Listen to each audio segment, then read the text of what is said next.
Okay, let's get right onto it. Let's get into it. And so radiography has different segments. We have your diagnostic, which is me. That's what they call ComServe. ComServe, yes. ComServe is compulsory, so the government is the one that is responsible for placing it. Do you get paid during ComServe?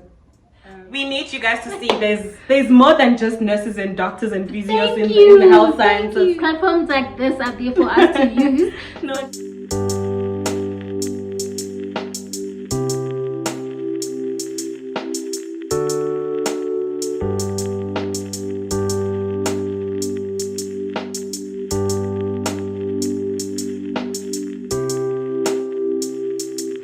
Hi guys, welcome back to my YouTube channel. So I am back with another segment of Tackling Careers with Arehone, and my guest today is Theo. And we look like twins. Guys, I promise you this was not planned. It was not planned at all. Actually, when I attached that video when you were coming through, when I was coming to fit you back again, I was just like, what? Girl, why are you wearing the same dress as me? Like, guys, no. I think we need to ban Shein. No ways, no. Like, and I'm just like, you know what? I'm not changing. We're just doing this anyway. Yeah. God wanted it to be like this. God wanted it to be like this. Anyways, today we are going to tackle into radiography. If you haven't seen this face before, guys, please search on your what's your channel name? Theo Damari. Yeah. And you're gonna get her videos about radiography. She goes in details about radiography. She actually goes to work with you guys, and she tells you all about the challenges, how to get into radiography. Yeah. And today we're just gonna tackle actually you're gonna cover most of that here. Yes. So a whole big summary of everything on my channel is gonna be here. Yes, exactly that. So okay, let's get right onto it. Let's get into it. And yeah, we're debating a bit whether it's onto it or into it. Yeah. You guys get it right. So I think I've already said what you studied, right? Yeah, so yeah. My first question that I asked my guests is, what did you study? Of which I think everybody can already see from the title, and unless if there's another way of describing your course. Definitely, yeah. So yeah, what did you study? Okay, so I studied diagnostic radiography. So radiography has different segments. We have your diagnostic, which is me. Yes. You have radiation therapy, you have ultrasound, and then you also have nuclear medicine. So but all of that is just medical imaging. All that we do is we are medical photographers, we are medical videographers. So yeah, that is basically what I studied. I did radiography, and it's nothing to do with radios. It is medical imaging. Yeah. Okay, so I guess this was a very important question, because to someone like me or to someone sitting at home, they might think, oh, it's just radiography. I didn't think diagnostic. I didn't think Ultrasound, therapy. Yeah, so, and it's also not radio. It has nothing to do with radio. Yes, you are videographers of the human body. But nothing to do with the radio. So I just wanted to get into where do you study this course? Where did you study, and where can you study this course? I went to the University of Johannesburg, but in South Africa you can do this course in UJ, you can do it at UP, you can do it at SMU, DUT, TUT as well. Cape Peninsula, who am I forgetting? Oh, University of Free State. Yeah. Also, you can actually also do it at the University of Technology. Oh, yeah, okay. Yeah. I actually didn't think that way. I thought maybe, because most of the health science courses are like traditional universities. Yes. Is that what they're called? We call them traditional universities. You get us. Yeah. Then non-technical. Well, it has technical stuff, but yeah. So you can get radiography at the University of Technology. I'm just not sure if it's all of them, but I'm 100% sure about DUT and TUT. Yeah.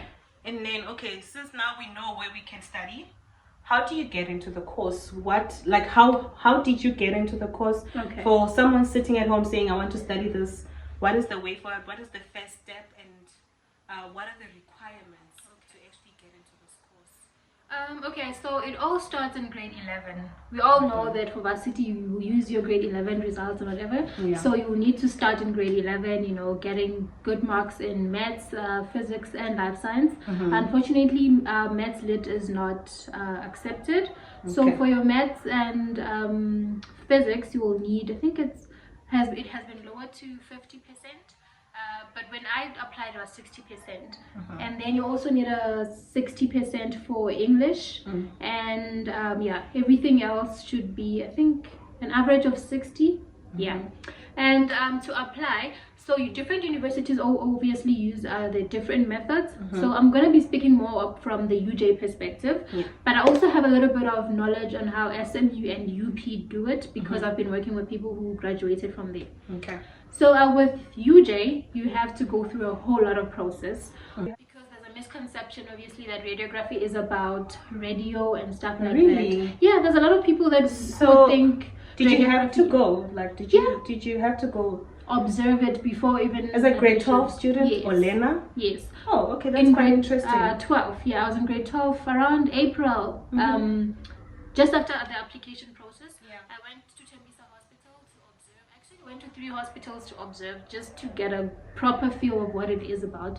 And yeah, after application observation, they'll give you a letter wherever you're observing to say yes, you did come and you saw what radiography is about, blah blah blah blah blah blah, and you send that to UJ, and then UJ will send you a list of hospitals for you to apply to do your training. All these other universities will place you in the hospitals that you will do your practicals at. But with UJ, you also have to go and look for a hospital. So they'll give you a list of hospitals. You'll just choose which one you're interested in, and then you can contact the hospital and tell them, I applied for radiography, I'd like to come and do my training there. And yeah, as soon as you've done all of that, they will accept you and you can kickstart your student life. All right, so now that you've been accepted into the course, I'd like you to tell me about how long does it take, also the majors. Actually, let's just start with the majors of the course itself. What majors do you do? And after that, you can just tell me how long the degree takes to complete. Okay, so with radiography, we don't necessarily have majors, like maybe in finance where you say I major in, I don't know, investments or something. Okay. So with radiography, from first year, you're just going to be doing radiography all the way. Okay. But the difference is you're going to get into different, if you want to do sonar, for instance, from first year, we'll be doing ultrasound and you will not have to do diagnostic. So we're all in the same class, but we separate with different modules. It used to be 3 years in some universities, but now it's a standard of 4 years in every institution. When you did it, was it also 4 years? Yeah. Okay. I just want to know, because I know with most health science courses, they do this thing where in your final year, you actually go into the hospitals to see how they actually do the work. Did you guys have to do that? Did you have to go to hospitals, you know? You remember I said when you're still applying, they tell you about hospitals that you're going to be doing your training at. Yes. It starts in first year. Oh, okay. So as soon as in first year, the first 6 months is just going to be plain up theory. You're going to be in class, and the second semester of the year, from first year, you'll be going to the hospitals to do your practicals. Okay. And there, whatever theory you were learning in class, you're going to be doing it on the real person. How did you feel about that? Was it scary? Was it challenging? Or was it just fascinating?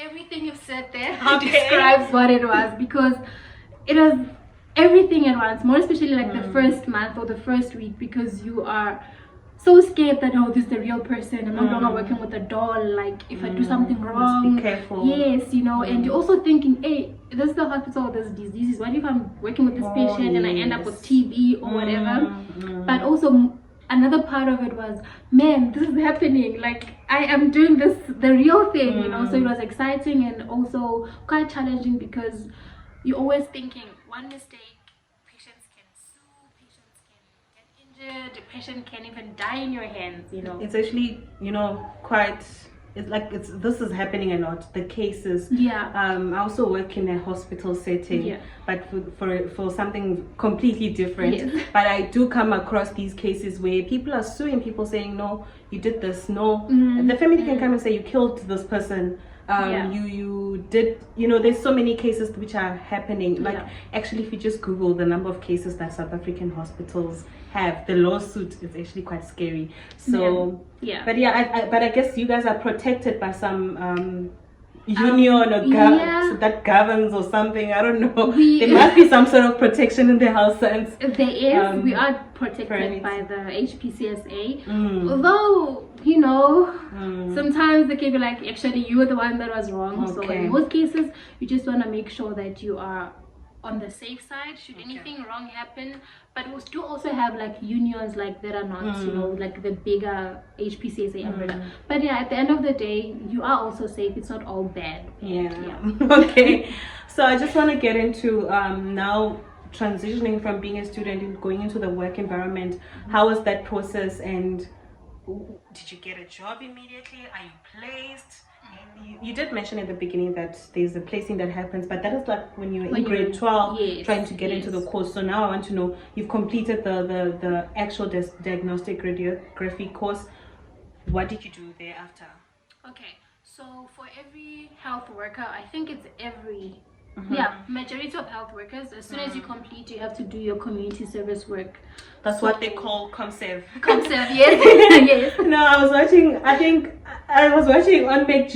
Yes. They were talking about ComServe, and McG's like, what's ComServe? Yeah. So I'm just emphasizing, like, okay, that's ComServe, guys. They always go like ComServe. ComServe, yeah. Nobody has time to say community service. Yeah. But yeah, as a health worker, you have to do ComServe, and ComServe is compulsory, so the government is the one that is responsible for placing you. So all of us will be working in government hospitals. So you'll never go jobless, most in health science. Well, the first year is guaranteed. The first year then. Yeah, the first year is guaranteed, and only after then you have to look for a job. But after graduation, it's the government's responsibility to place you. Although we do get situations where, you know, you hear them saying things like, we have 500 doctors who haven't been placed, they're still waiting for placements. It does happen, but 8 out of 10 times you're gonna get placement as soon as you're done. And it also depends on the demand in the career. You know, radiography was considered a scarce skill. It still kind of is, because we don't really have enough radiographers, like, to that point where we can say. And hence we're doing this, guys, right? Yes, because we need you guys to see there's more than just nurses and doctors and physios in the health Thank sciences. you. We need you to notice that there's radiography, okay? Please, because as soon as people see you wearing scrubs, or as soon as you say you work in a hospital, they're thinking you're either a nurse or a doctor, or maybe even a dentist, or but everything else, like the others, I want to say small disciplines, but the other disciplines that are not so traditional are not known. Like occupational therapy. Thank you. Yes. But guys, on this channel, my plan is to expose you to a whole lot of careers. Thank you for that. Yeah. Okay. I'm not sure if you were done answering. I think I was basically done about ComServe. About ComServe, Yeah. okay. All right. And then what I wanted to know is that, do you get paid during ComServe? If you do you get paid a stipend or like a full salary? Yeah. We do get paid in ComServe, so that is basically your first job. And the nice thing about ComServe is you get your full package. The only thing you have to pay is tax. But you don't pay your pension funds, unions, whatever, medical aid. Actually, you guys really get paid, because when those things come in, the permanent jobs, you start feeling, what is this? But no, it pains you when you transition from ComServe to permanent, or to being like an independent, because you're like, what? All of that money has medical aid, ma'am. You do get paid as ComServe, and you get paid as your salary as a grade 1 radiographer, because there's grades and all of that. You get paid by the government. Yes. It's not. You know what always confuses me? Because the government places you.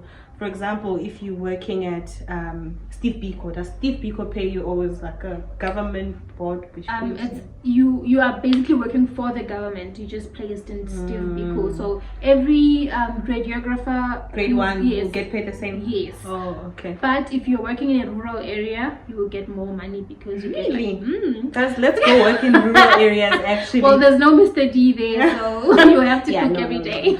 Pick a struggle. Yeah. Okay. Yeah, but if you work in a rural area, you get rural allowance, and and also some hospitals will also offer overtime and whatever. Okay. But the basic is always the same for everybody. Okay. All right. And then now are there any challenges in now when you're done with ComSci having to apply for jobs? What is the job market looking like? Because I think it's very important that even with every career that we do, we know what the job market is looking like. The unemployment rate in South Africa just keeps going up and up and up. So it's very important to know the job market. Hence, I'm asking this question: How is it now looking for a job, and not just with you, with everyone in general when it comes to radiography, from your knowledge? There's always posts, honestly. There is always posts. Getting a job as a radiographer is not difficult. At this point, we are in 2023. It's not difficult. That I can assure you. There's always posts. But the problem would be maybe a post is advertised in KZN and you're not willing to relocate. Or the post that is advertised is in a smaller hospital and you are hoping to be working in a busy environment. But at the end of the day, there are jobs. You can just secure whatever is there now and wait for the preferred door to open. But yeah, basically getting a job is not that difficult. The only difficulty you'll have is it where I want it to be. Job wise, secured. That's really great to hear. And do you enjoy it? I love radiography. I love radiography. I do enjoy it. But there are times where you sometimes feel like, can I have some more? Where you feel like, okay, I think I'm sort of almost at my full potential. I wanna, but like I'm saying, it also depends on where you're working. Some places you work at are smaller, therefore smaller challenges. Not necessarily smaller challenges, but challenges that you feel like this is within my capacity. And there are bigger hospitals where you get bigger cases and bigger work drama because you just want to explore, girl, and just want to solve those problems. Exactly. So I love it, and I always, every day, feel like, okay, there is room for more, and that's because there actually is room for more, not because I feel like I'm not enough. It's because I know that in the field there's still more. So I always feel the need of, okay, let's do more because there is more. No, you know what? I love to see when a person enjoys their job because these days the toxicity that we're living in it's a lot, but it takes I think it's also up to you to wake up in the morning and say, I love this job, this is what I'm going to do. Sometimes when we speak about toxicity, it's sometimes the environment and not the actual job, but I love to see it when a person enjoys their job as well. I wanted to ask, what are the opportunities to grow in the radiography space? Like, what are the chances, what are the opportunities of rooms for growth and stuff like that? There are rooms for growth, and it also depends on your preference and your personality. I'll just name a few that if maybe you want to grow in managerial responsibilities, you can grow all the way to being like the national director of radiographers, from being like a junior radiographer to being a chief, even grow in academics. You say, okay, I'm just gonna get my master's and be a lecturer. If you love students or you love the academic environment, you can also grow in entrepreneurship. I don't know if you're gonna ask me this later, but might as well. We might as well just get into it. With radiography, it's really difficult for you to be like an independent entrepreneur because like I mentioned that we have a board, the HPCSA, it limits what you can do as a radiographer, right? So if I want to be an independent radiographer and say I want to open my own practice, it's going to be a challenge because there's things I can't do. Things like giving my patient a diagnosis. I will know what is wrong with my patient, I will know what I'm looking at, but I cannot tell the patient what is wrong. So their referring doctor is the one that is allowed to. What do you call a doctor that specializes in radiography? A radiologist. A radiologist. Yes. So that's the difference. There's a radiographer and there's a radiologist. Yes. So the radiographer is the photographer. That's how I make it easy for people to remember. And then the radiologist is the one that analyzes the images. So as a radiographer, if you want to grow into entrepreneurship, you're going to have that challenge that if I'm opening my own practice, I'll still be able to take my scans, do my x-rays, understand patient history and all of that, but I will not be able, I'm not allowed to diagnose a patient or give them results. So if you want to grow into entrepreneurship, it always has to be in partnership with a doctor. That, okay, I'll be the radiographer, I'll do that, and you will give the reports. Although there's always that communication where the doctor will come and ask for your opinion and your advice and whatever, but you're not allowed to verbally say to a patient, oh, it's cancer, oh, it's whatever. So that's the problem as far as entrepreneurship is concerned, but there are other rooms for growth within the field. Now when you're talking, something just came to my mind. Are you guys trained to emotionally handle people's cases? Like, for example, you just spoke about cancer now. Don't you sometimes get to feel for your patients?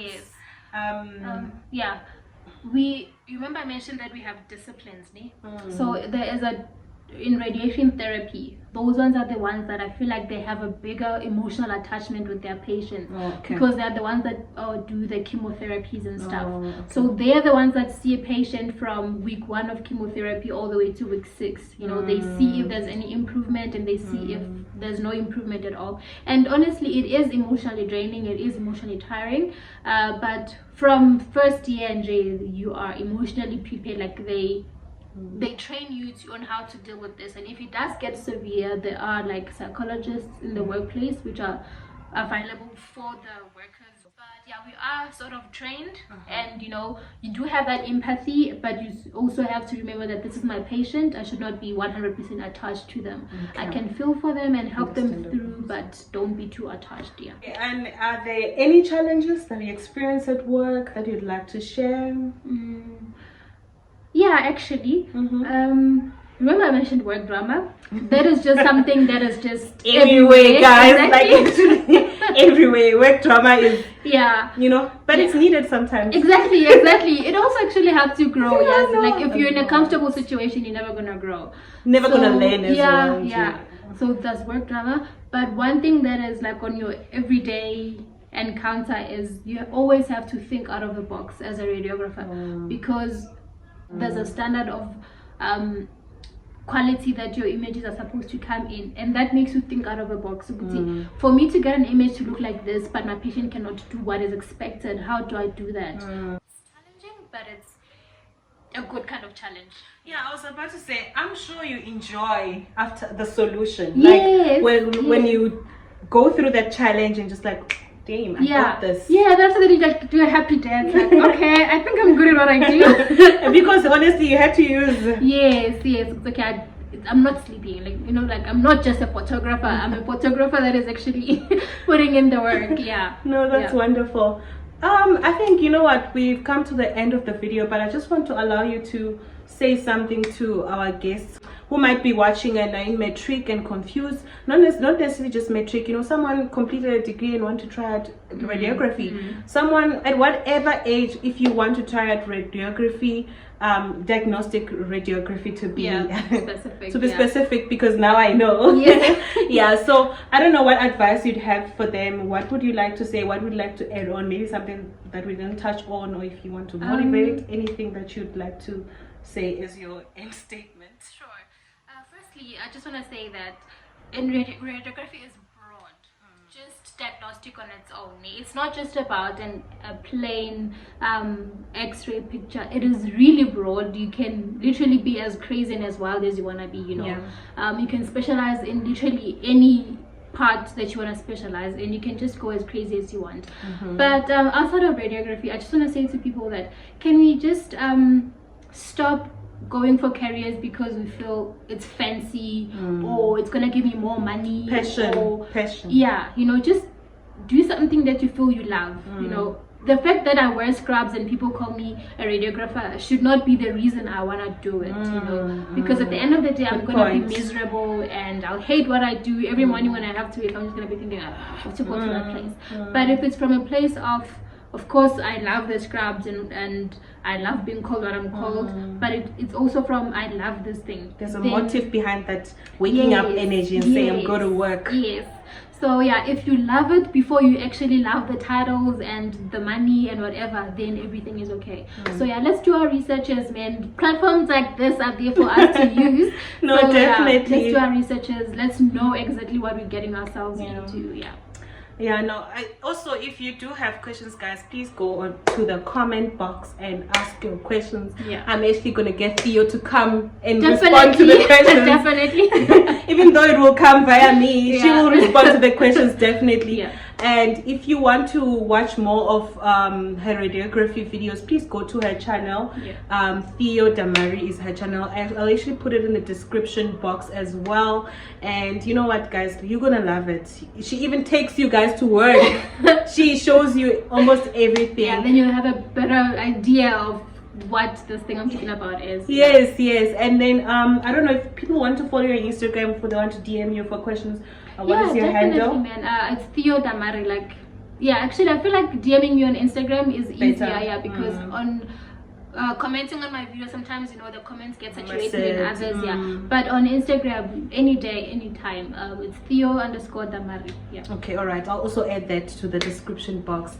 So yeah, this is the end of the video. Thank you so much for watching, guys. Please like, comment, and subscribe to my channel. And I promise you, I'll come back with another career video with a different guest and with a different career for you to learn and also share to other people out there. Share this video or share the information, and I'll see you guys on the next one. Bye.